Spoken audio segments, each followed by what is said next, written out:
এই পৃথিবীর বুকে এমন অনেক রহস্যই লুকিয়ে আছে যা আমরা কল্পনাও করতে পারি না।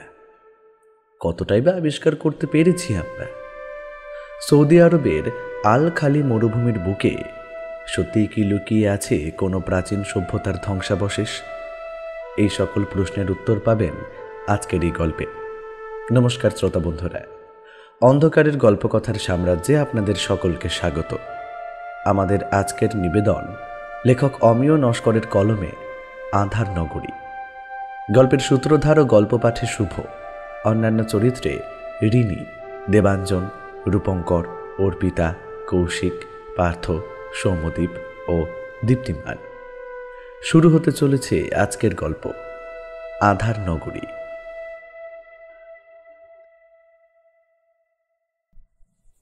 বিন্দু বিন্দু পিঁপড়ের গতিতে এগিয়ে চলেছে একটা দল।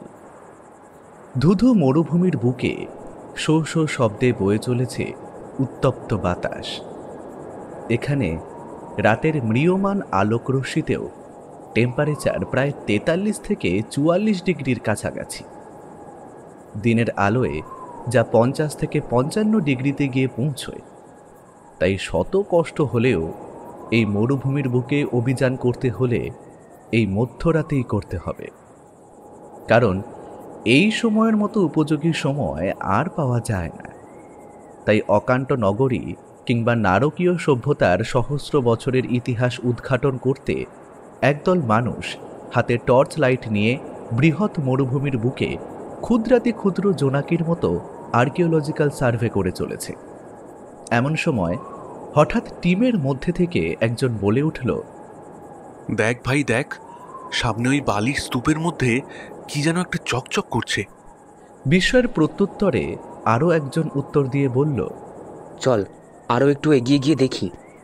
এই বলে তারা আরও বেশ খানিকটা এগিয়ে চলল সেই স্তূপাকৃত বালু রাশির দিকে, এবং সেখানে গিয়েই তারা দেখল একটা ছোট খিড়কির মতো দরজা সেই বালি স্তূপের দেওয়ালে চকচক করছে। দেখেই বোঝা যায় এ দরজা বহু প্রাচীন কোনো এক কাঠের উপর কারুকার্য করা দরজা। দলের মধ্যেই একজন তা দেখে চিৎকার করে বলে, এই তো পেয়ে গেছি, এতক্ষণে আমরা বোধহয় পেয়ে গেছি। কিন্তু তার এমন চিৎকার শুনে অন্ধকার মরুভূমির বুকে অনতি দূর থেকে কেউ যেন একজন বিভৎস সুরে বলে উঠল, আজ শয়তান জাগবে, আজ আমি শয়তান জাগাবো, উন্মুক্ত করে দেব নরকের দ্বার।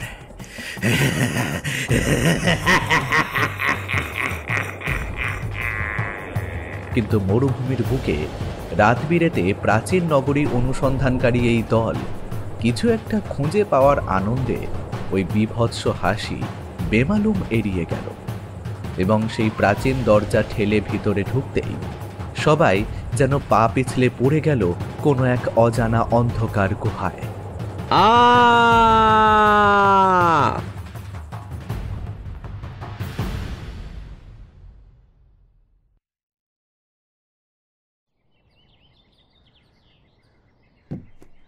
সুচরিতা একটু ব্যতিব্যস্ত হয়ে ক্যাম্পাসের কয়েকটা রুমে বিনোদকে খোঁজাখুঁজি করার পর লাইব্রেরিতে এসে ঢুকল।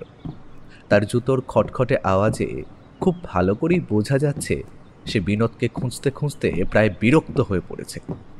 তারপর লাইব্রেরিতে বিনোদকে বসে থাকতে দেখে সুচরিতা একটু চাঞ্চল্যতা নিয়ে বলল, এ কি, তুমি এখানে বইতে মুখ গুজে বসে আছো, আর আমি কখন থেকে তোমাকে খুঁজছি। কথাগুলো সুচরিতা বেশ রাগান্বিত হয়েই বলে ফেলল। ফলত তাই আর বিনোদের বুঝতে অসুবিধে হলো না যে সুচরিতা বেশ রেগে আছে। তাই সে নরম সুরে সুচরিতাকে বলল, কি হয়েছে, এমন রেগে আছো কেন? রেগে থাকবো না তো কি করবো শুনি? আজ কত তারিখ তোমার মনে আছে? বিনোদ হঠাৎ করে তারিখ স্মরণ করতে গিয়ে মাথায় হাত বোলাতে বোলাতে বলল, আজ আজ কত তারিখ? এই রে, যা ভুলে গেছি। রাগ করো না প্লিজ, আসলে তুমি তো জানো আমি এই প্রজেক্টটা নিয়ে বেশ চিন্তিত আছি। লাইব্রেরিতে বই ঘাঁটছিলাম, ঘেঁটে বের করার চেষ্টা করছিলাম ওই পুরনো অনাবিষ্কৃত নগরী কোন দেশের মধ্যে থাকতে পারে। আজ জানুয়ারি মাসের 24 তারিখ, আজ আমাদের সম্পর্কের 4 বছরের বর্ষপূর্তি, আর তুমি এই প্রজেক্টের কাজের জন্য তা ভুলতে বসেছো। আর ঠিক 2 মাস পর আমার জন্মদিন, সেটাও কি তখন তুমি এই কাজের চাপে ভুলে যাবে? না সুচরিতা, এমনটা হবে না। তাছাড়া আমি ঠিক করেই রেখেছিলাম আজ ক্যাম্পাস থেকে বেরিয়ে তোমাকে নিয়ে গঙ্গার ধারে বেড়াতে যাব। সেখানে আমাদের ভালোবাসার বর্ষপূর্তি পালন করব। যদিও কাজের চাপে একটু ভুলে গিয়েছিলাম, সরি, আর রাগ করো না। এই কথাটার মধ্যে দিয়েই সুচরিতার সমস্ত রাগ অভিমান গলে জল হয়ে গেল। সে উৎফুল্ল সুরে বলল, সত্যি তুমি আমাকে নিয়ে গঙ্গার ধারে যাবে? হ্যাঁ, যাব তো। কি মজা! অনেক দিন পর আবার তোমার হাত ধরে সন্ধ্যার পড়ন্ত আলোয় গঙ্গার ধারে বসতে পারবো। আর হ্যাঁ, তখন যে মুখ বুজে বই পড়ছিলে, কিছু কি অনুমান করতে পারলে? মানে ওই অনাবিষ্কৃত নগরী কোন দেশে থাকতে পারে? এবার বিনোদ খানিকটা সিরিয়াস হয়ে বলল, কতগুলো বই ঘেঁটে দেখে শুনে যা বুঝলাম, ওই অনাবিষ্কৃত নগরী সৌদি আরবের কোনো এক স্থানে পেতে পারি। কিন্তু এত বড় দেশের মধ্যে কোথায় যে সেই নগরীর ধ্বংসাবশেষ চাপা পড়ে আছে তা কি করে বুঝবো? এটাই তো বুঝতে পারছি না। আচ্ছা, তুমি দেখো এই বইটা, এই কটা লাইন পড়লে তুমিও বুঝতে পারবে। কই দেখি দেখি কি লেখা আছে। এই বলে সুচরিতা বইটা হাতে নিয়ে সেই লাইনটা পড়তে শুরু করে। হরপ্পা মহেঞ্জোদারো সভ্যতার সম্পর্কে আমরা জানতে পারি ওই সভ্যতা আবিষ্কারের পর। আচ্ছা, যদি না দয়ারাম সাহানি ও রাখালদাস বন্দ্যোপাধ্যায় এই সভ্যতার ধ্বংসাবশেষ আবিষ্কার করত, তাহলে এই সভ্যতা সম্পর্কে আমরা কিছুই জানতে পারতাম না। ঠিক এই রকম বহু সভ্যতা আজও অনাবিষ্কৃত হয়ে পড়ে আছে, যার সম্পর্কে আমাদের কোনো ধারণা নেই। তবে অনুমান করা যায় সৌদি আরবের বুকে এইরকম এক অকাল্ট নগরী বা শয়তানি সভ্যতা ছিল, যারা ছিল শয়তানের উপাসক। তবে এই সভ্যতা আজও অনাবিষ্কৃত। লেখাটা পড়ে সুচরিতা বিনোদের চোখের দিকে তাকালো। বিনোদও দেখল তার দিকে। হঠাৎ বিনোদ কিছু একটা রহস্যের জট মনে মনে খুলতে পেরে সুচরিতাকে বলল, একটা দারুণ লজিক আমার মাথায় এসেছে, শুনবে? লজিক? কি লজিক বলো দেখি। দেখো, পুরনো সেই অনাবিষ্কৃত সভ্যতা যেহেতু অনুমান করা যায় অকাল্ট সভ্যতা, তাই এটাও তো হতে পারে তারা তাদের জীবনযাপন সাধারণের থেকে অনেকটা দূরে সরে এসে নির্জন মরুভূমিতে বালিয়াড়ির পাদদেশে স্থাপন করেছিল এবং শয়তানের শক্তি আরাধনার মধ্যে দিয়ে সেখানে থাকতে তাদের খুব একটা অসুবিধা হতো না। কিন্তু সাধারণ মানুষ অতিরিক্ত তাপমাত্রার কারণে সেই মরুভূমিতে কখনো আসতো না, আর অকাল্ট জনজাতি সম্পর্কে কিছু জানতও না। অর্থাৎ বলতে চাইছি যে সাধারণ মানুষের থেকে দূরত্ব বজায় রাখার জন্য তারা মরুভূমির মতো স্থান তো ব্যবহার করতেই পারে। সবটা শুনে সুচরিতা বলল, হ্যাঁ, এমনটা হতেও পারে। তবে সৌদি আরবে মরুভূমি ছাড়াও বহু পাহাড় ও পাথুরে গুহা ছিল, ফলত তারা মরুভূমি ছাড়াও পার্বত্য এরিয়াতেও তো নগর স্থাপন করতে পারে, কি তাই তো? হ্যাঁ, পারতো, তবে তার সম্ভাবনা একটু কম, কারণ তারা শয়তানের আরাধনা করত। আর পার্বত্য এরিয়াতে সাধারণ মানুষ ঘুরতে আসতো একটা অকাল্ট জাতি খুব ভালো করে জানে, তাই তারা এমন স্থান নির্বাচন করবে যেখানে সাধারণ মানুষ যায় না। হ্যাঁ, সে ঠিক। তবে সৌদি আরবের বুকে এমন কোনো জায়গা আছে যেখানে সাধারণ জনজীবন যায় না? আছে, একটা জায়গা আছে। আমার অনুমান যদি ভুল না হয়, তবে ওই অকাল্ট নগরীর ধ্বংসাবশেষ আমরা ওখানেই পাবো। তাই নাকি? কোথায় জায়গাটা বলো তো? জায়গাটা হলো সৌদি আরবের আর রুব আল খালি মরুভূমি। এটা খালি এলাকা নামেও পরিচিত। এটা বিশ্বের বৃহত্তম বালুময় মরুভূমিগুলির একটি। এটি আরব উপদ্বীপের দক্ষিণ তৃতীয়াংশে অবস্থিত। দক্ষিণ সৌদি আরব, ওমান, সংযুক্ত আরব আমিরাত ও ইয়েমেনের অংশবিশেষ এই মরুভূমিতে পড়েছে। মরুভূমিটির আয়তন 6,50,000 বর্গ কিলোমিটার যা বাংলাদেশের আয়তনের প্রায় 4.5 গুণ। অত্যন্ত উত্তপ্ত ও বসবাসের অযোগ্য এই মরুভূমিতে কোনো লোকজন বাস করে না। এমনকি দুঃসাহসী আরব বেদুইনরাও কেবল এর প্রান্ত সীমাতেই বিচরণ করে থাকে। বিংশ শতাব্দীর মাঝামাঝি পশ্চিমা অভিযাত্রীরা মরুভূমিটি ঘুরে দেখতে শুরু করেছিলেন। এখানে তাপমাত্রা দুপুরের দিকে 55 ডিগ্রি সেলসিয়াস ছাড়িয়ে যায়, আর এখানকার বালিয়াড়িগুলি 300 মিটারেরও বেশি উঁচু হয়ে থাকে। সম্ভবত গোটা পৃথিবীতেই এটি জীবনের জন্য সবচেয়ে প্রতিকূল অঞ্চল। কিন্তু তা সত্ত্বেও পুরো মরুভূমি জুড়েই বিভিন্ন ধরনের স্থানীয় উদ্ভিদ ও পশু পাখির দেখা মেলে, যা বিজ্ঞানীদের জন্য একটি বিস্ময়ের বিষয়। যেখানে এমন সবুজ প্রাণের সৃষ্টি হয়, আমার বিশ্বাস ওর নিচেই বালিতে চাপা পড়ে আছে অকাল্ট নগরী। বিনোদের মুখে সবটা শুনে সুচরিতাও খানিক বিস্মিত হলো। সে কি বলবে তা বুঝতে পারল না। দুজনেই খানিকক্ষণ পুরোপুরি চুপচাপ। লাইব্রেরি রুমের খোলা জানলা দিয়ে শীতের মিঠে রৌদ্র এসে পড়েছে লম্বা লম্বা বেঞ্চগুলোর উপর। জানলার ওপাশে একা দাঁড়িয়ে থাকা অর্জুন গাছে সবে সবে কোকিল ডাকতে শুরু করেছে, অর্থাৎ খুব শিগগিরই বসন্ত আসছে। এমন সময় হঠাৎ বিনোদের চোখ চলে গেল লাইব্রেরির পুরনো বইপত্রের তাকের দিকে। সেখানে তক্ষক সাপের মতো বড় একটা টিকটিকি টিকটিক করে শব্দ করে ডাকছে। তৎক্ষণাৎ সুচরিতা বলল, দেখো দেখো, টিকটিকি ডাকছে, অর্থাৎ তোমার কথা 100% সত্যি হওয়ার সম্ভাবনা আছে। চলো তাহলে আমরা ওই অনাবিষ্কৃত নগরী আবিষ্কার করতে বেরিয়ে পড়ি, কি বলো? এমন সময় ক্যাম্পাসে 11:30টার ক্লাস শেষের ঘণ্টাটা বেজে উঠল। দৌড়তে দৌড়তে বিনোদ ও সুচরিতার খুব কাছের একজন বন্ধু তুহিন এসে হাঁপ ছেড়ে বলল, কি রে তোরা এখানে? আমি তোদেরকে কখন থেকে খুঁজছি। চল চল তাড়াতাড়ি চল, AKR স্যারের আজ শেষ ক্লাস। উনি আজ বোধহয় আর্কিওলজিক্যাল সার্ভের ওই অকাল্ট নগরী আবিষ্কারের কিছু তথ্য দিতে পারেন। তাড়াতাড়ি চল। হ্যাঁ তাড়াতাড়ি চল ভাই, আজ AKR স্যারের ক্লাসটা ভীষণ ইম্পর্টেন্ট। এই বলে তিনজনই ক্লাসের দিকে চলে গেল।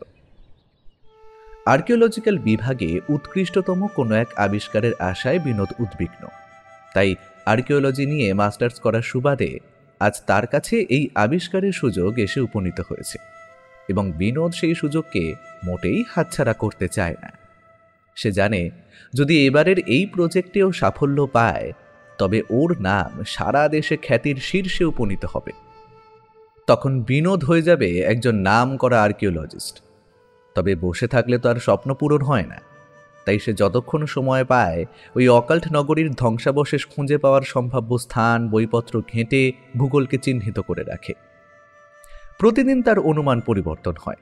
কখনো সে মনে করে অকাল্ট নগরীর ধ্বংসাবশেষ পাকিস্তানে পাওয়া যাবে, কখনো ভাবে উজবেকিস্তান, আবার কখনো ভাবে কাজাকিস্তান, নতুবা ইরাকের কোনো এক অঞ্চলে পাওয়া যাবে। কিন্তু আজ লাইব্রেরির বিভিন্ন বইপত্র দেখে বিনোদ একটা নতুন দেশ, নতুন সন্ধানের কথা জানতে পেরেছে, সৌদি আরব। বিনোদের ধারণা হয়েছে যদি অকাল্ট নগরী থেকেই থাকে তবে তা ওই সৌদি আরব কান্ট্রিতেই আছে। এদিকে এতক্ষণে প্রফেসর AKR স্যার লেকচার দিতে শুরু করেছেন। My dear students, this is my last class. আর এই 4 মাস ধরে তোমাদেরকে যে অকাল্ট নগরীর কথা আনুমানিকভাবে আমি পড়িয়ে এসেছি, এবার সেই অনাবিষ্কৃত নগরী আবিষ্কারের পালা। কি তোমরা প্রস্তুত তো? ইয়েস স্যার, আমরা সবাই প্রস্তুত। আচ্ছা বেশ, তবে তোমরা মোট 20 জন স্টুডেন্টস 4টে দলে বিভক্ত হয়ে যাবে। কোন কোন টিম কোন কোন কান্ট্রি চুজ করছো তা আমাকে জানাবে। আমি সেভাবেই তোমাদেরকে পাসপোর্ট বানিয়ে দেব। তবে কোন কান্ট্রিতে যাবে সেটা তার পড়াশোনা ও অনুমানের উপর নির্ভর করছে, কারণ কোন কান্ট্রিতে ওই নগরীর ধ্বংসাবশেষ মিলবে তা সঠিকভাবে আমরা কেউই জানি না। তাই so very mindset to choose this country. এসব কথা বলে ক্লাস শেষ করেই প্রফেসর AKR রুম থেকে বেরিয়ে গেলেন। এরাও 5 জন 1:30টায় ক্লাস শেষ করে কথাবার্তা বলতে বলতে ক্যাম্পাসের ক্যান্টিনে এসে খেতে বসেছে। খেতে খেতে 5 জনের মধ্যে চলছে আলোচনা পর্ব। বিনোদ, সুচরিতা, তুহিন, এদের টিমে যুক্ত হয়েছে আরও 2 জন সহপাঠী, বিথিকা ও রাহুল।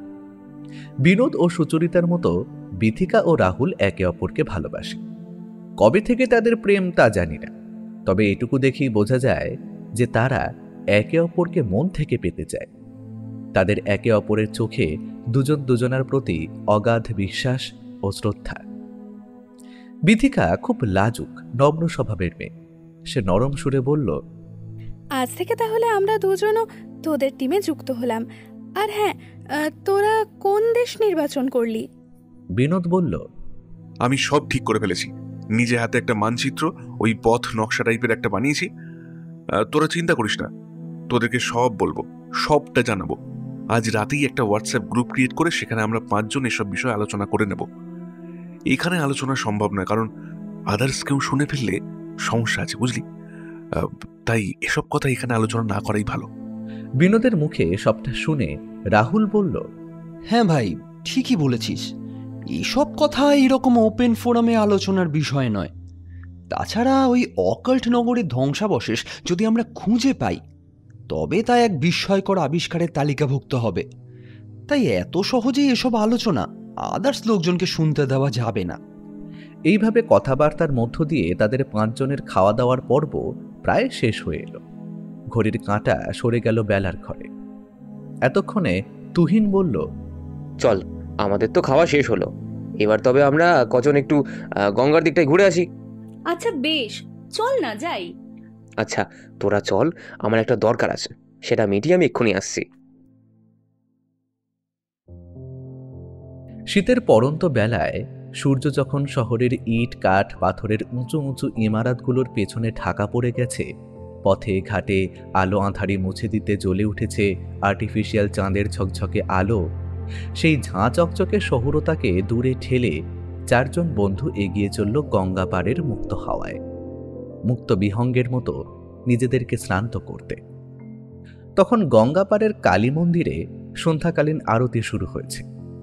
নদীর পাড়ের উঁচু কংক্রিটের বেদিতে দুজোড়া প্রেমিক প্রেমিকা পরস্পরের থেকে কিছুটা তফাতে বসে নিজেদের মনের কথা বলছে। সুচরিতা বিনোদকে বলল, আবার কতদিন পর তোমার হাত ধরে তোমার কাঁধে মাথা রেখে নদীর পাড়ে বসার সুযোগ হলো। ভালোবাসি তোমাকে, অনেক অনেক ভালোবাসি। হ্যাপি 4th অ্যানিভার্সারি মাই লাভ। শুধু 4 বছর নয়, আমরা যেন এই রকম ভাবে 4 যুগ পাশাপাশি থাকতে পারি। বিনোদ নরম সুরে সুচরিতার হাতটা শক্ত করে চেপে ধরে বলল, এ হাত যখন একবার ধরেছি, এ হাত আর ছাড়বো না। যুগ যুগান্তর তুমি তো শুধু আমার।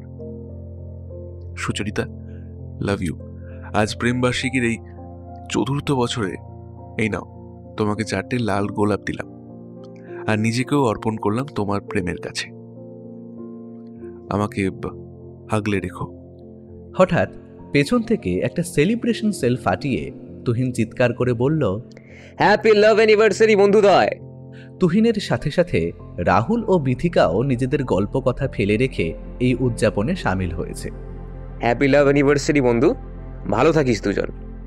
সুচরিতা হঠাৎ এমন সারপ্রাইজে খুশি হয়ে বলে উঠল, হ্যাঁ রে, তুই যে বলে তোর কি একটা দরকার আছে সেটা মিটিয়েই আসছিস। আচ্ছা আচ্ছা, তোর তার মানে এই সব দরকার ছিল। কেমন সারপ্রাইজ দিলাম বল?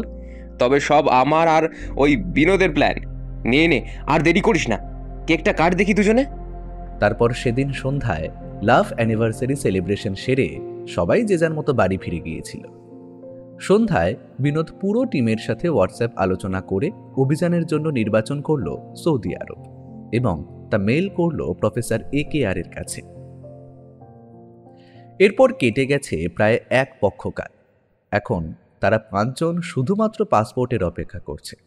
পাসপোর্ট পেলেই তারা বেরিয়ে পড়বে এক অজানার সন্ধানে, যেখানে তাদের উদ্দেশ্য আবিষ্কার। কোনো এক অনাবিষ্কৃত নগরী আবিষ্কৃত হওয়ার আশায় বসে আছে, যা বহু বছর আগের শয়তানি সভ্যতা। তার মধ্যে একদিন হঠাৎ বিনোদের মোবাইলে AKR স্যারের কল এলো। ফোন রিসিভ করতেই ফোনের ওপার থেকে স্যার বললেন, হে বিনোদ, কংগ্রাচুলেশনস, তুমি টিম নিয়ে রেডি হও। তোমাদের পাসপোর্ট রেডি হয়ে গেছে, যে কোনো মুহূর্তে হাতে পাবে, কেমন? এই কথা শোনার পর বিনোদ হোয়াটসঅ্যাপ গ্রুপে একটা ভয়েস মেসেজ সেন্ড করে, বন্ধুগণ, পাসপোর্ট পেয়ে গেছি। অভিযানে যাওয়ার জন্য তোমরা রেডি হও, পোশাক ও প্রয়োজনীয় জিনিসপত্র গুছিয়ে নাও। অতঃপর ফেব্রুয়ারি মাসের 22 তারিখে তারা বিমানে চেপে সৌদি আরব রওনা দিল। সৌদি আরবের বাদশাহ খালিদ বিমানবন্দরে নেমে বিনোদ নিজের ব্যাগ থেকে মানচিত্রটা বের করে বলল, এখান থেকে এখনো প্রায় 150 কিলোমিটার দূরে একটা মরুভূমির পাদদেশ। সেখানে একটা গ্রাম আছে, গ্রামটির নাম খালি গ্রাম। আর ওই গ্রামের পর থেকেই আল খালি মরুভূমির সূচনা। তারপর 6.5 লক্ষ বর্গ কিলোমিটার সেই মরুভূমির বিস্তৃতি। তাহলে আমাদের এখন কি করণীয়? এখন সময় হয়েছে বিকেল 3:30। তাই সন্ধ্যার আগে যে করে হোক ওই খালি গ্রামে আমাদের উপস্থিত হতেই হবে এবং ওখানেই কোনো একটা লোকের বাড়িতে থাকার ব্যবস্থা করতে হবে। শুনেছি গ্রামে এখন আর লোকজন তেমন থাকে না, প্রায় সব বাড়ি ঘরই ফাঁকা পড়ে আছে। তাহলে আর একদম দেরি করিস না ভাই, তাড়াতাড়ি একটা গাড়ি ব্যবস্থা কর। এইসব বলতে বলতে একটা 4 চাকা গাড়ির ড্রাইভারকে বিনোদ ইংরেজিতে জিজ্ঞেস করল, আমরা 5 জন আলখালি মরুভূমির নিকটস্থ খালি গ্রামে যাব, নিয়ে যাবেন? ড্রাইভারটা সবটা শুনে উপর নিচে মাথা দুলিয়ে হ্যাঁ সূচক উত্তর দিল। সবাই পরপর নিজেদের ব্যাগপাত্রা গুছিয়ে গাড়িতে উঠে পড়ল। গাড়ি ছাড়ল। নতুন দেশ, নতুন শহর। গাড়ির বন্ধ কাঁচের দিকে চেয়ে রইল 5 জন। চেয়ে চেয়ে দেখতে থাকল সৌদি আরবের চারিদিকের দৃশ্য। গাড়িতে ধিমি তালে বেজে চলেছে একটা উর্দু গজল। সেই গজলের সুরে মাথা দোলাতে দোলাতে বিথিকা, রাহুল, সুচরিতা 3 জনই ঘুমিয়ে পড়েছে। তুহিন আর বিনোদ গাড়ির কাঁচের আবছা দৃষ্টিতে বাইরের দিকে চেয়ে রয়েছে আগের মতনই। উঁচু উঁচু ইমারত পেছনে ফেলে গাড়িটা ছুটে চলেছে শহরের বুক চিরে। প্রায় 150 কিলোমিটার রাস্তা, তাই খালি গ্রাম পৌঁছতে তাদের বেশ সময় লেগে যাবে। এমন সময় বিথিকার ফোনে একটা অজানা নাম্বারে কল আসে আর রিংটনে বেজে ওঠে একটা পরিচিত হিন্দি গান। তৎক্ষণাৎ গাড়ির ড্রাইভারটা বলে ওঠে, आप लोग हिंदी समझते हो? बिल्कुल, बहुत अच्छे से समझते हैं। ড্রাইভারটা এবার যেন খুব উৎসাহ নিয়ে জিজ্ঞেস করল, अरे आप लोग भी हिंदी भाषी हो? नहीं, हम लोग बांग्ला भाषी हैं। हम लोग भारत के पश्चिम बंगाल में रहने वाले हैं। अच्छा, मैं भी भारत से ही हूँ। मेरा नाम अकबर है। यूपी से हज करने के लिए यहाँ आया था और मैं देश लौटा नहीं। लेकिन आप लोग यहाँ पे कोई काम पे आए हो क्या? हम सब स्टूडेंट हैं, एजुकेशन पर्पस में आर्कियोलॉजिकल सर्वे करने आए हैं। बहुत बढ़िया, बहुत बढ़िया। अच्छे से काम करना और कोई ज़रूरत पड़े तो मुझे कॉल करना। मेरा मेरा मेरा मेरा नंबर ले लो।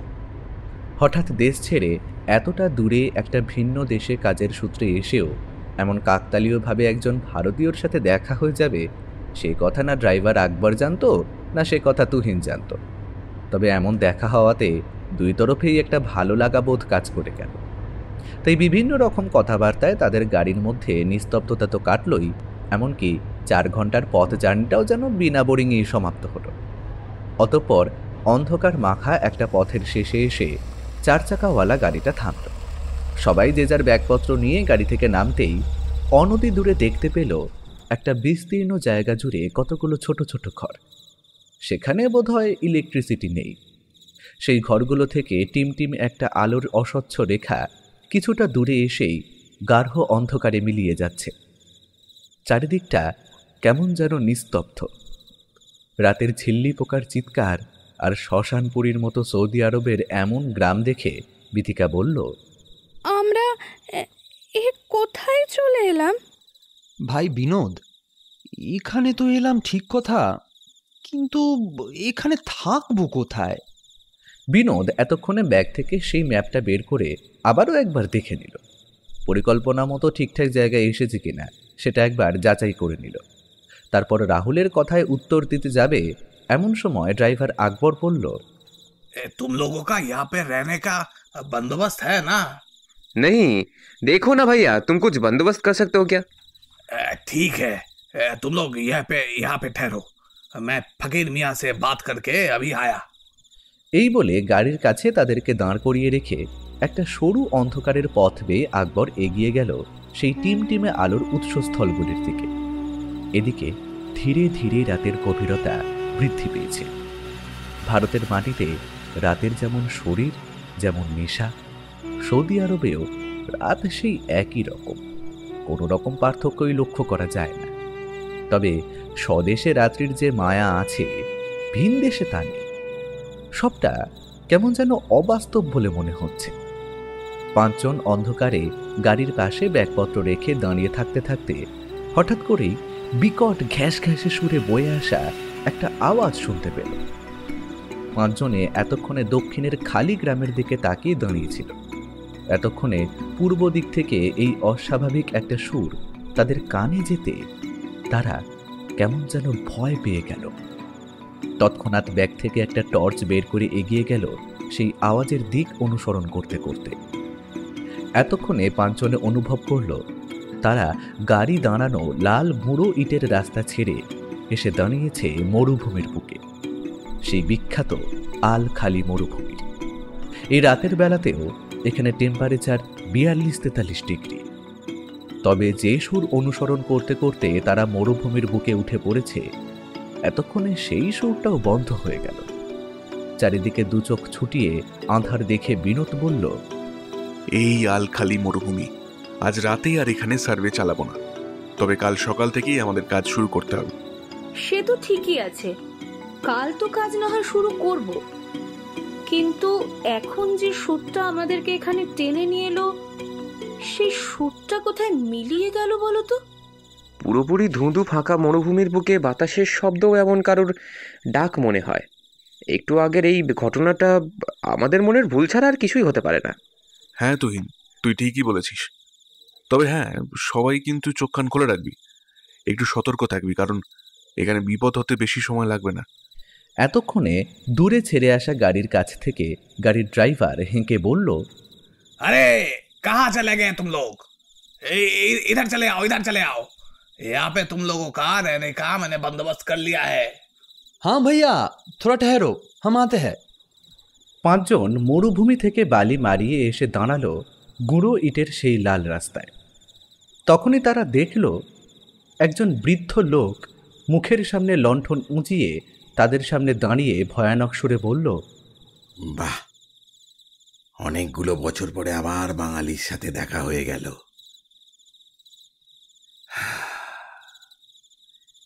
জীবনের সায়ন্যে এই মরুভূমির কোলে শেষ জীবনে এসে বাঙালির সঙ্গে দেখা হয়ে যাবে, এ তো আমার পরম সৌভাগ্য। এসো এসো এসো এসো, আমার কাছেই থাকো, এখানে আর কেউ থাকে না, একে একে সবাই চলে গেছে, অনেক দূরে চলে গেছে। বৃদ্ধের মুখে বাংলা কথা শুনে সামনে উপস্থিত পাঁচজন অবাক হয়ে গেল। তৎক্ষণাৎ তাদের ভ্রু কুঁচকে যেতে দেখে বৃদ্ধ বলে উঠল, কি ভাবছো, আমার মুখে বাংলা শুনে অবাক হচ্ছ? আরে না না না, অবাক হবার মতো কিচ্ছু নেই। আমি যে তোমাদের মতনই বাঙালি। আমার জন্ম 1945 সালে পূর্ব পাকিস্তানে, অর্থাৎ বাংলাদেশে। 71-এর স্বাধীনতা যুদ্ধের সময় আমরা সপরিবারে এখানে পালিয়ে এসেছিলাম। এখানে এসে আমি উর্দু ভাষা শিখেছি, আরবি শিখেছি, তবে মাতৃভাষাটা ভুলতে পারিনি। বহুদিন পরে আবার এই বাংলা ভাষায় বলার সুযোগ পেলাম। চলো চলো চলো, আর বাইরে দাঁড়িয়ে থেকো না, এই জায়গাটা একদম ভালো নয়, এখানে শয়তানের উপদ্রব হতে পারে। বৃদ্ধের মুখে কথাগুলো শুনতে শুনতে পাঁচজনের শরীরের রোম খাড়া হয়ে উঠল। বিনোদ বলল, শয়তান? শয়তান মানে? চলো চলো চলো, ঘরে চলো, সব কথা বলবো। অতঃপর বিনোদ ড্রাইভার আকবরের গাড়ির ভাড়া মিটিয়ে দিয়ে তাকে বিদায় জানিয়ে বৃদ্ধর সাথে সামনের অন্ধকার সরু পথ বেয়ে এগিয়ে চলল সামনের ছোট ছোট ঘরগুলোর দিকে। ড্রাইভার আকবর গাড়ি স্টার্ট দিতে দিতে বলল, भाई लोग तुम सब संभल के रहना, हाँ, और कोई जरूरत पड़े तो मुझे कॉल कर लेना। এই বলে আকবর চলে গেল। এদিকে পাঁচজন সারাদিনের ক্লান্তিতে এই রাতের বেলায় প্রায় নেতিয়ে পড়েছে। তাড়াতাড়ি তারা বৃদ্ধের সঙ্গে বৃদ্ধর কুঠুরি ঘরে গিয়ে ঢুকল। আসো আসো আসো, সাবধানে আসো। কুঠুরির মধ্যে ঢুকেই আবারও 5 জন অবাক হলো, কারণ ঘরটা বাইরে থেকে দেখে যেমন কুঠুরি বলে মনে হচ্ছে, ভেতরটা কিন্তু তেমনটা নয়। ঘরে ঢুকতেই চারিদিকে শূন্য, কোনো আসবাবপত্র নেই। একদিকে মেঝের উপর একটা লম্বা চাঁটাই পাতা আছে, আর একদিকে পতপত করে জ্বলছে একটা লণ্ঠন, আর ঘরের এক কোণ থেকে একটা বড় সিঁড়ি নিচের দিকে নেমে গেছে, অর্থাৎ ভেতরটা পুরোপুরি ফাঁপা। মাটির নিচে আন্ডারগ্রাউন্ড ঘর আছে। বৃদ্ধ হাতে লণ্ঠন নিয়ে এগিয়ে গিয়ে সেই সিঁড়ি বেয়ে নিচে নামল। বৃদ্ধকে অনুসরণ করতে করতে 5 জন নিচে নেমে দেখলে সেখানে 2টো পৃথক ঘর আছে। বৃদ্ধ ঘর দুটোকে দেখিয়ে দিয়ে বলল, এই যে 2টো ঘর আছে, বিছানাপত্র সব আছে। 2টো বিছানায় তোমাদের 5 জনের তো হয়েই যাবে। বাবা, কতদিন ধরে অপেক্ষা করে আছি।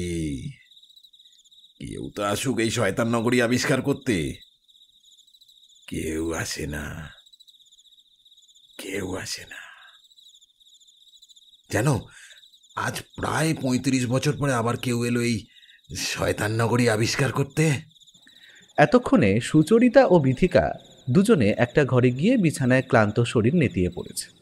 আর সামনের দিকের ঘরটায় বলতে থাকা বৃদ্ধর এসব কথা শুনে বিনোদ, রাহুল আর তুহিন 3 জনের গায়ের লোম কেমন যেন খাড়া হয়ে যাচ্ছে। বৃদ্ধ আরও বলছে, আগে আরো 10-12টা প্রত্নতাত্ত্বিক দল এসেছিল, কিন্তু ওই শয়তান নগরীর ধ্বংসাবশেষ তারা কেউ খুঁজে পায়নি। এমনকি তারাও ওই ধুধু মরুভূমির বুকে পথ হারিয়ে মরেছে, আর কেউ ফেরেনি। এতক্ষণে বিনোদ বলল, কিন্তু আমরা যে ওই শয়তান নগরীর খোঁজে এসেছি, এই কথা আপনি কিভাবে জানলেন? জানি জানি, সব জানি।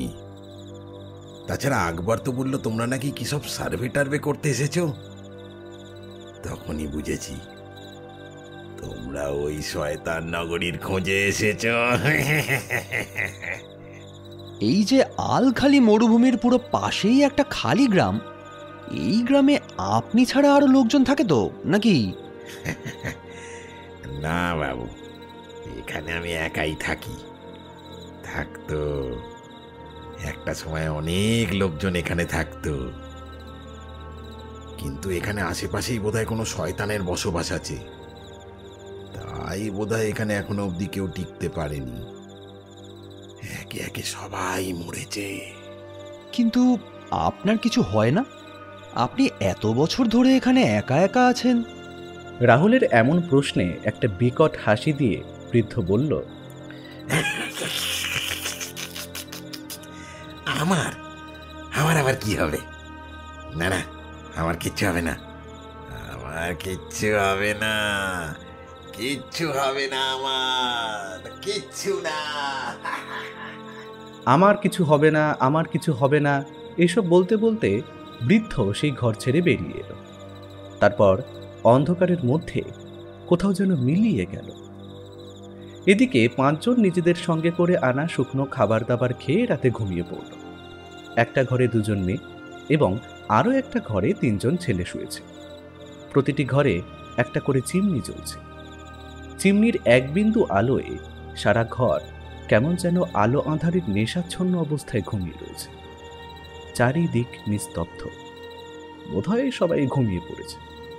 কিন্তু বিনোদ 2টো চোখের পাতা এক করেও এখনো সে ঘুমাতে পারেনি। সে ভাবছে বৃদ্ধের বলা প্রতিটা কথা। বৃদ্ধটাই বা কে? সে কেন আজও এখানে পড়ে আছে এই মৃত্যুপুরীতে? তবে কি সত্যি এখানেই পাওয়া যাবে সেই অকাল্ট নগরী? এসব চিন্তা ভাবনা করতে করতে সবেমাত্র বিনোদের 2 চোখ জুড়ে ঘুম আসতে যাবে, এমন সময় বাইরে সেই বৃদ্ধর প্রবল এক চিৎকার বিনোদের কানে এলো। বৃদ্ধ বলছে, আর কতদিন, আর কতদিন এইভাবে আমাকে তিলে তিলে আশ্বাস মনে বিদ্ধ করবে? দাও না, একবার পাইয়ে দাও ওই পথ। আমার বয়স যে শেষ হয়ে এলো, আমাকে যে তার আগেই ওই পথের সন্ধান পেতে হবে, নইলে যে আমার সমস্ত সাধনা ব্যর্থ। আর কতদিন, আর কতদিন তোমার সাধনা করলে তবে ওই পথ আমাকে দেখাবে? বলো শয়তান, বলো। বৃদ্ধর কথাগুলো বিনোদের কানে কাঁটার মতন বিচ্ছিল। বিনোদ বিছানা ছেড়ে নিচে নেমে সবে সিঁড়ি দিয়ে ওপরে উঠে বাইরের দিকে যাওয়ার জন্য উদ্যত হবে, তৎক্ষণাৎ সেই বৃদ্ধের কথাবার্তা হঠাৎ বন্ধ হয়ে গেল। বিনোদ আর বাইরে না গিয়ে আবার বিছানায় এসে শুয়ে পড়ে। বিন্দু বিন্দু পিঁপড়ের গতিতে এগিয়ে চলেছে একটা দল। ধুধু মরুভূমির বুকে শো শো শব্দে বয়ে চলেছে উত্তপ্ত বাতাস। এখানে রাতের ম্রিয়মান আলোকরশ্মিতেও টেম্পারেচার প্রায় 43 থেকে 44 ডিগ্রির কাছাকাছি। দিনের আলোয় যা 50 থেকে 55 ডিগ্রিতে গিয়ে পৌঁছয়, তাই শত কষ্ট হলেও এই মরুভূমির বুকে অভিযান করতে হলে এই মধ্যরাতেই করতে হবে। কারণ এই সময়ের মতো উপযোগী সময় আর পাওয়া যায় না। তাই অকান্ত নগরী কিংবা নারকীয় সভ্যতার সহস্র বছরের ইতিহাস উদ্ঘাটন করতে একদল মানুষ হাতে টর্চ লাইট নিয়ে বৃহৎ মরুভূমির বুকে ক্ষুদ্রাতি ক্ষুদ্র জোনাকির মতো আর্কিওলজিক্যাল সার্ভে করে চলেছে। এমন সময় হঠাৎ টিমের মধ্যে থেকে একজন বলে উঠল, দেখ ভাই দেখ, সামনে ওই বালির স্তূপের মধ্যে কি যেন একটা চকচক করছে। বিস্ময়ের প্রত্যুত্তরে আরও একজন উত্তর দিয়ে বলল, চল আরও একটু এগিয়ে গিয়ে দেখি। এই বলে তারা আরও বেশ খানিকটা এগিয়ে চলল সেই স্তূপাকৃত বালু রাশির দিকে, এবং সেখানে গিয়েই তারা দেখল একটা ছোট খিড়কির মতো দরজা সেই বালিস্তূপের দেওয়ালে চকচক করছে। দেখেই বোঝা যায় এ দরজা বহু প্রাচীন কোনো এক কাঠের উপর কারুকার্য করা দরজা। দলের মধ্যেই একজন তা দেখে চিৎকার করে বলে, এই তো পেয়ে গেছি, এতক্ষণে আমরা বোধহয় পেয়ে গেছি।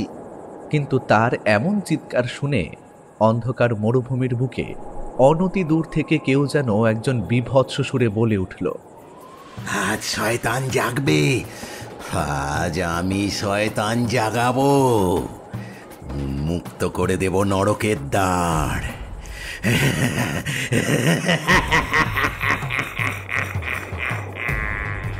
কিন্তু মরুভূমির বুকে রাত বিরেতে প্রাচীন নগরী অনুসন্ধানকারী এই দল কিছু একটা খুঁজে পাওয়ার আনন্দে ওই বিভৎস হাসি বেমালুম এড়িয়ে গেল, এবং সেই প্রাচীন দরজা ঠেলে ভিতরে ঢুকতেই সবাই যেন পা পিছলে পড়ে গেল কোনো এক অজানা অন্ধকার গুহায়।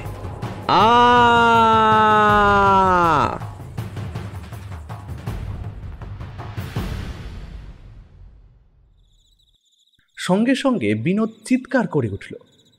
তুহিন হঠাৎ ঘুম থেকে উঠে বলল, কি রে তোর, হঠাৎ কি হলো? রাত বিরতে ঘুমোতে ঘুমোতে এমন চেঁচিয়ে উঠলি কেন? বিনোদ সদ্য ঘুম ভাঙা দুটো চোখ একবার কচলে নিয়ে বলল, দুঃস্বপ্ন দেখেছি ভাই, দুঃস্বপ্ন। এই নে একটু জল খা আর ঘুমিয়ে পড়। এত দুশ্চিন্তা করিস না, দুশ্চিন্তা করছিস বলেই ঘুমের ঘোরে এসব দুঃস্বপ্ন আসছে, বুঝলি? চল শুয়ে পড়। পরের দিন সকালবেলায় ঘুম থেকে উঠে পাঁচজনই বাইরে বেরিয়ে দেখে বৃদ্ধ তাদের কুঠুরির সামনের গাছটার গোড়ায় হেলান দিয়ে বসে আছে। পাঁচজনকে কুঠুরি থেকে বের হতে দেখে বৃদ্ধ বলল, কি সবার ঘুম কেমন হলো? বলছি, মশা টশা কামড়ায়নি তো? রাহুল হেসে উত্তর দিল, না না, মশা কামড়ায়নি, ঘুম ভালোই হয়েছে। আচ্ছা, এখানে খাওয়া দাওয়ার ব্যবস্থা কোথায় পাওয়া যাবে? ও মা, তোমরা এখানে আমার অতিথি হয়ে এসেছো, তোমাদের খাওয়ার ব্যবস্থা আমিই করে দেব, তোমাদের ওসব নিয়ে চিন্তা করতে হবে না। এক মুঠো ডাল ভাত হলেও 5 মানুষের ভাত দেওয়ার ক্ষমতা আমার আছে। না না, এ কি, আপনি বৃদ্ধ মানুষ, আপনি কেন রান্না করবেন? আমরা না হয় রান্না করে নেব। না, রান্না নিয়ে ভাবতে হবে না, তোমরা যে কাজে এসেছো সেই কাজটা মন দিয়ে করো। ওই শয়তান নগরী খুঁজে বার করো। আমি না হয় এক মুঠো রান্না করে খাওয়াবো খন। এতক্ষণে বিথিকা বলল, না না, আপনি বরঞ্চ ওদের সাথে যান, নয়তো মরুভূমির মাঝে ওরা পথ হারিয়ে ফেলতে পারে। আমাকে দেখিয়ে দিন, আমি রান্না করছি। বিথিকার কথায় বৃদ্ধ আর দ্বিমত করল না। অতঃপর সকালের টিফিন সেরে বিনোদ, রাহুল, তুহিন তিনজনের সাথে পথপ্রদর্শক হিসাবে বৃদ্ধ অকাল্ট নগরীর ধ্বংসাবশেষ খুঁজতে বেরিয়ে যায়। এদিকে রান্নার দায়িত্বে থাকে সুচরিতা আর বিথিকা।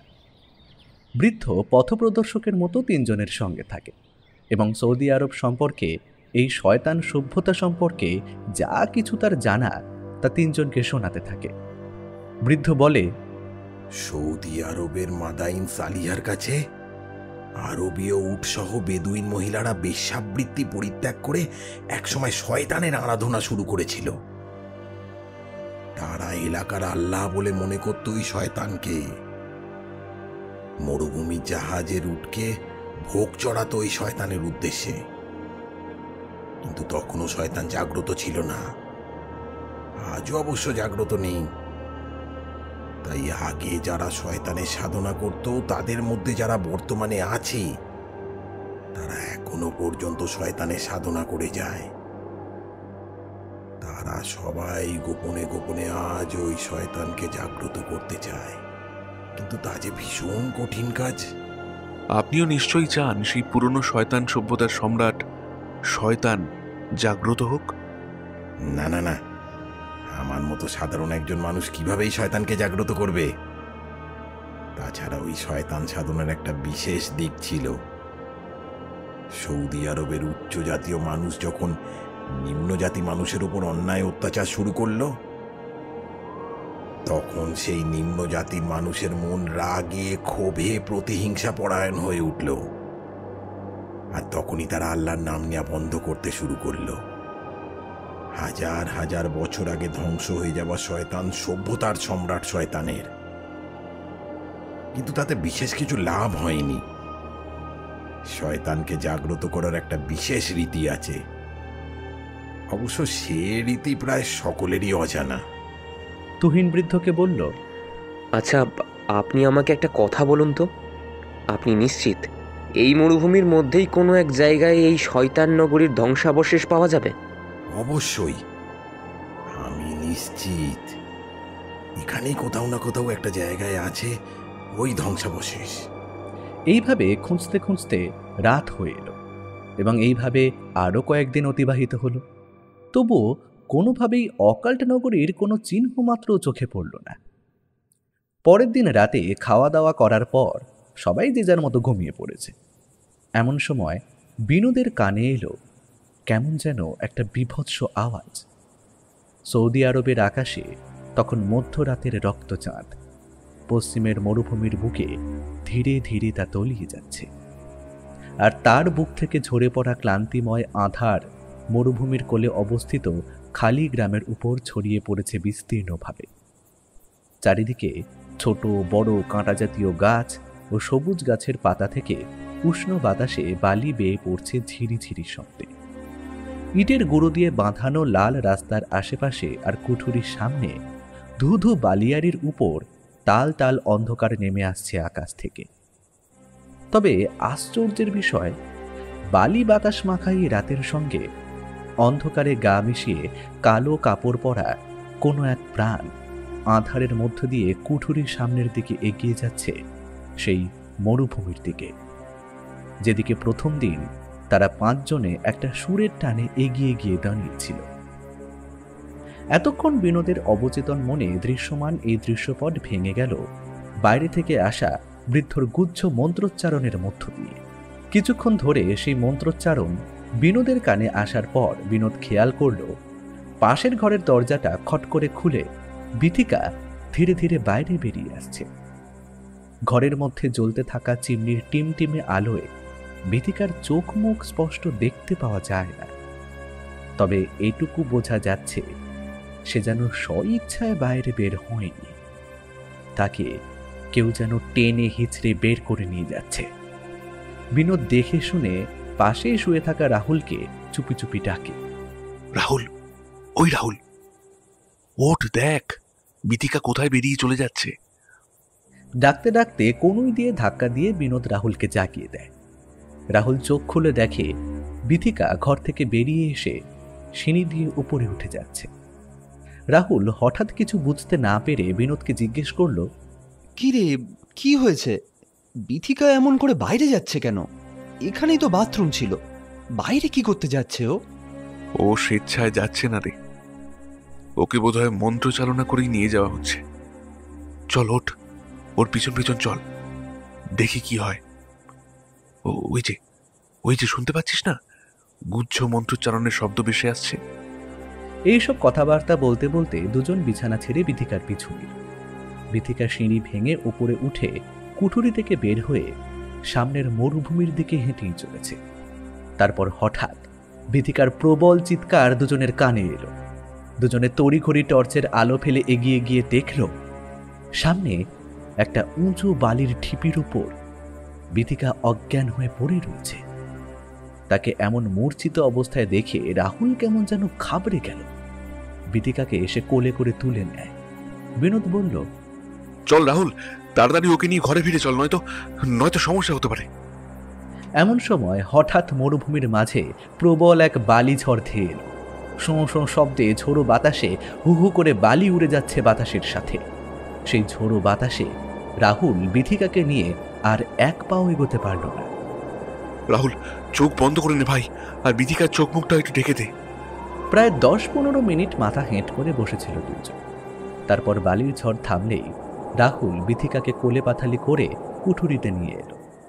কিন্তু সেই মরুভূমির মাঝে বিনোদ লক্ষ্য করল একটা নতুন জিনিস।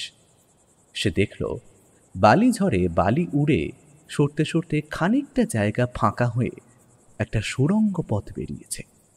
হাতে টর্চ ছিল। সেই টর্চের আলো ফেলে সুড়ঙ্গের পথের বালি খানিকটা সরিয়ে দিয়ে বিনোদ সেই পথ দিয়ে ভেতরে প্রবেশ করল। ধীরে ধীরে সুড়ঙ্গ দিয়ে এগিয়ে গিয়ে বিনোদ প্রবল আনন্দে চিৎকার করে বলে উঠল, পেয়েছি, আমি অকাল্ট নগরী আবিষ্কার করতে পেরেছি। আনন্দে উৎফুল্ল হয়ে টর্চের আলো ফেলতে ফেলতে বিনোদ এগিয়ে গেল ভিতর রাজ্যের পুরো অন্তঃপুরে। সেখানে এক ধ্বংসপ্রাপ্ত রাজসভা এবং রাজ সিংহাসনে এখনো বসে আছে শয়তানের কঙ্কাল মূর্তি। যেন কোনো এক অভিশাপ বলে শয়তানকে কেউ এমন জীবন্ত কঙ্কাল বানিয়ে দিয়েছিল। হঠাৎ বিনোদের হাতের টর্চের আলো গিয়ে পড়ল কঙ্কালের হাতের দিকে, আর সেই হাতে ছিল একটা লাল রঙের চকচকে ব্লাডস্টোন।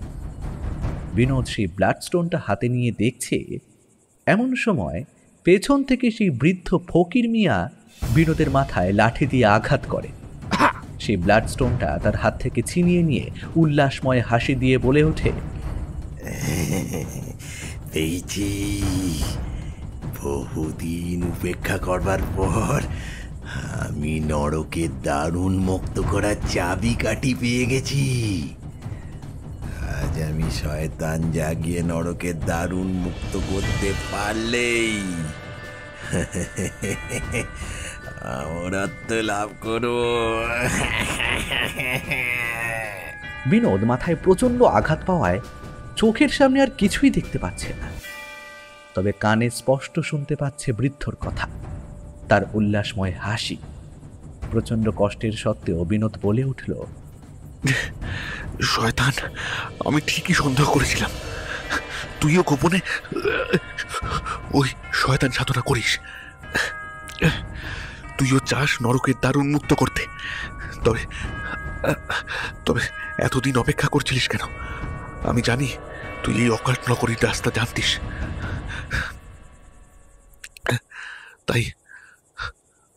তাও কেন ঢুকিসনি? কেন হাতে নিসনি ওই ব্লাডস্টোন? কেন এতদিন অনাবিষ্কৃত রেখেছিল এই প্রাচীন সভ্যতার কথা?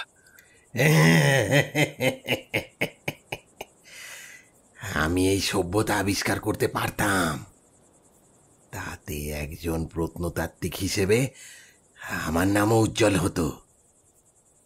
এর থেকে আর বেশি কি হতো? কিচ্ছু না। কিন্তু আমি অমর হতে চেয়েছি। বহু বছর ধরে এই শয়তানের সভ্যতা নিয়ে আমি গবেষণা করেছি। সেখান থেকে এই সভ্যতার একটা সংকটের কথা উল্লেখ ছিল। যদি কোনো মুসলমান এই নগরীতে প্রথম প্রবেশ করে এবং প্রথম শয়তানের হাত থেকে ব্ল্যাক স্টোনটা তুলে নেয়, তবে নরকের দ্বার চিরতরে বন্ধ হয়ে যাবে। আমার নাম ফকির মিয়া, আমি একজন মুসলমান। তো তাই শয়তান সাধনা বলে এই শয়তান নগরী স্থান তো জেনেই গিয়েছিলাম, কিন্তু কখনো ঢুকিনি। অপেক্ষা করেছি। আর আগেও যারা এই সভ্যতার খোঁজে এসেছিল তারা সকলেই মুসলমান, তাই তাদেরকেও আমি শেষ করেছি। তোরা নেহাত হিন্দু, তাই তোদের নিয়ে কাজ হাসিল করবার জন্যই তোদের বাঁচিয়ে রেখেছিলাম। এবার সমস্ত গল্প এখানেই শেষ হয়ে যাবে। এই বলেই বৃদ্ধ ফকির মিয়া সেই শয়তানের কঙ্কালের সামনে বসেই একটা ছক কেটে ছকের মধ্যবর্তী অংশে ব্লাডস্টোন রেখে নরকের দ্বার উন্মোচন করতে গুচ্ছ ইসলামিক মন্ত্রোচ্চারণ শুরু করেছে। এতক্ষণে মাথার আঘাতে বিনোদ জ্ঞান হারিয়েছে। মন্ত্রোচ্চারণের সঙ্গে সঙ্গে সেই প্রাচীন নগরীর প্রতিটা দেওয়াল কেমন যেন কেঁপে কেঁপে উঠছে। চারিদিকে শয়তানের এক ভয়ঙ্কর বার্তাবরণ। এমন সময় মন্ত্রোচ্চারণের প্রবল ক্ষমতায় বৃথিকা যেন বাঁধা গরুর মতো কোনরূপ দ্বিধা দ্বন্দ্ব ছাড়াই দুরন্ত গতিতে কুঠুরি ঘর ছেড়ে হেঁটে মরুভূমির ওপর দিয়ে আবারও চলে আসছে সেই অকাল্ট নগরীর অভ্যন্তরে। বৃথিকার পেছন পেছন বৃথিকাকে ডাকতে ডাকতে ছুটে আসছে তুহিন, রাহুল আর সুচরিতা। বিথিকা, ওই বিথিকা, দাঁড়া, এইরকম পাগলের মতো কোথায় চললি? অতঃপর তারা দেখল তাদের ডাকে কোনো রূপ সাড়া না দিয়ে বৃথিকা মরুভূমির অনেকটা দূরে গিয়ে একটা সুড়ঙ্গ পথ দিয়ে ভেতরে ঢুকে যাচ্ছে। বৃথিকাকে অনুসরণ করতে করতে তারাও তিনজনে এসে উপনীত হলো সুড়ঙ্গের ভিতর। তারপর যখন প্রাচীন সব ধ্বংসাবশেষ দেখল, তখন তাদের আর বুঝতে অসুবিধে হলো না যে এটাই সেই শয়তান নগরী। অন্দরমহলে প্রবেশ করতেই সুচরিতা দেখল বিনোদ জ্ঞান হারিয়ে পড়ে রয়েছে। আর এদিকে বিথিকা শয়তান সাধক ফকির মিয়ার মন্ত্রোচ্চারণে বশীভূত হয়ে তার আঁকা ছকের সামনে বসে নিজের হাতের শিরা কেটে রক্ত ছিটিয়ে দিচ্ছে ছকের মধ্যে অবস্থিত সেই ব্লাড স্টোনটার উপর। আর ফকির মিয়া চিৎকার করে করে বলছে, জাগো শয়তান জাগো, হিন্দু কুমারী নারীর টাটকা রক্ত তোমার ব্ল্যাক স্টোনকে সিক্ত করেছি। জাগো শয়তান, এবার জাগো। এমন সময় হঠাৎ নিজের প্রেমিকার সাথে এমন অন্যায় হতে দেখে রাহুল প্রাচীন নগরীর ভাঙা থামের আঘাতে পেছন থেকে ফকির মিয়ার মাথায় আঘাত করায় প্রবল চিৎকার করে ফকির মিয়া মেঝেতে লুটিয়ে পড়ল। সঙ্গে সঙ্গে জ্ঞান হারালো বিথিকাও। আর এদিকে ততক্ষণে নরকের দ্বার উন্মুক্ত হয়েছে। ধীরে ধীরে নরক থেকে উঠে আসছে শয়তানের দল। আর এইসব কিছুর ভয়াবহতায় তুহিন, রাহুল কি করবে বুঝে উঠতে পারল না। চারিদিকে শয়তানের উপহাস। এমন সময় বিনোদের জ্ঞান ফেরে। বিনোদ, বিনোদ, এখন কি করণীয় বলো? শয়তান ফকির মিয়া যে নরকের দ্বার উন্মুক্ত করে দিয়েছে। বিনোদ, আমি কোথাও একবার কোনো বইতে পড়েছিলাম, সেখানে লেখা ছিল শয়তানকে শেষ করতে হলে ওর হাতের ওই ব্লাড স্টোনটাকে কোনো এক মানুষের শরীর দিয়ে পোড়াতে হবে, এবং একমাত্র সেই আগুন জ্বালাতে পারবে যার সেই দিনই জন্মতিথি। আর এমন মানুষের শরীর দিয়ে পোড়াতে হবে যে শয়তান উপাসক। তাহলে কি হবে? সুচরিতা, এক সেকেন্ড, আজ তো ইংরেজি 22 তারিখ, অর্থাৎ দিনের হিসাবে পরশুদিন তোমার জন্মদিন। কিন্তু আমার মনে হয় আজ তোমার জন্মতিথি, কারণ এবছর অধিবর্ষ বছর পড়েছে। তাই ঠিক আছে, তুমি যখন বলছো আমি একবার চেষ্টা করেই দেখি। যদি আজই আমার জন্মতিথি হয় তাহলে আমার হাতে শয়তান আবার শেষ হবে, বন্ধ হবে নরকের দ্বার। কিন্তু কিন্তু যদি এমনটা না হয়, তবে তবে আজই আমাদের সবার মৃত্যু অনিবার্য। মাথায় প্রবল আঘাতে মৃত ফকির মিয়ার মুখের মধ্যে সেই ব্লাড স্টোনটাকে ঢুকিয়ে দিল তুহিন আর রাহুল। সুচরিতা সেই মৃত শরীরের উপর তেল ছিটিয়ে দিয়ে আগুন লাগিয়ে দিল। একটানা 10 থেকে 15 মিনিট চলল শয়তানি উপদ্রব। তারপর ধীরে ধীরে বন্ধ হয়ে গেল নরকের দ্বার। জীবিত হয়ে যাওয়া শয়তান পুনরায় সেই কঙ্কালে রূপান্তরিত হল এবং শয়তানের শেষ হওয়াতে অকাল্ট নগরী ধ্বংস হতে শুরু করছে। বিনোদ চিৎকার করে বলল, চলো তাড়াতাড়ি, সবাই বাইরে বেরিয়ে চলো, কয়েক মুহূর্তের মধ্যে এই প্রাসাদ ধূলিসাৎ হয়ে যাবে। চলো তাড়াতাড়ি পালিয়ে চলো। চারিদিকের দেওয়াল ভেঙে পড়ছে। ধুমধাম শব্দের সাথে অকাল্ট নগরীর পিলার গম্বুজ সব ফেটে ঠিকরে যাচ্ছে এদিক থেকে ওদিকে। সুচরিতা, বিনোদ, রাহুল, বিথিকা, তুহিন 5 জন ক্ষত অক্ষত অবস্থায় যা হোক করে সুড়ঙ্গ দিয়ে বেরিয়ে এসে মরুভূমির বালির উপরে ক্লান্ত হয়ে শুয়ে পড়ছে। ঠিক তার কিছুক্ষণ পরে ধীরে ধীরে মরুভূমির বুকে সূর্য উঠে এলো। অতঃপর বিনোদ সেই অকাল্ট নগরীর কয়েকটা ছবি তুলে ইউনিভার্সিটিতে মেল করে দিল। তারপর সেখান থেকে তারা 5 জনের স্বদেশে ফিরে এসেছিল।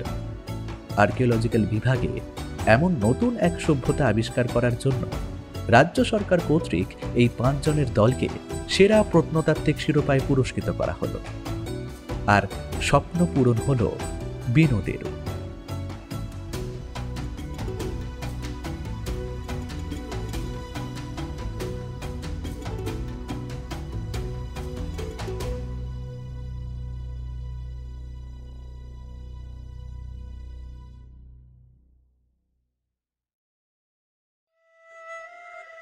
শুনছিলেন লেখক অমিয় নস্করের কলমে আধার নগরী। সম্পাদনা, ডিরেকশন এবং ভিডিওর ভিজুয়াল এফেক্টসে প্রায়ণ গোস্বামী। বিশেষ সহযোগিতায় পার্থ মুখার্জি। শব্দ পরিকল্পনা, মিশ্রণ এবং আবহ সৃষ্টিতে সাউন্ডস্কেপ। পোস্টার ডিজাইনে কভারম্যান অভিব্রত। কেমন লাগলো আজকের গল্পটি? ভালো লাগলে অবশ্যই আমাদের সাবস্ক্রাইব করে আমাদের সাথে থাকুন এবং লাইক ও কমেন্টের মাধ্যমে আপনার মতামত জানান। এরকম গল্প যদি আরও শুনতে চান তাহলে প্লিজ আমাদের কমেন্টের মাধ্যমে জানান। দেখা হবে নতুন কোনো গল্পে। ততক্ষণের জন্য শুভরাত্রি। ভালো থাকবেন এবং সকলকে ভালো রাখবেন।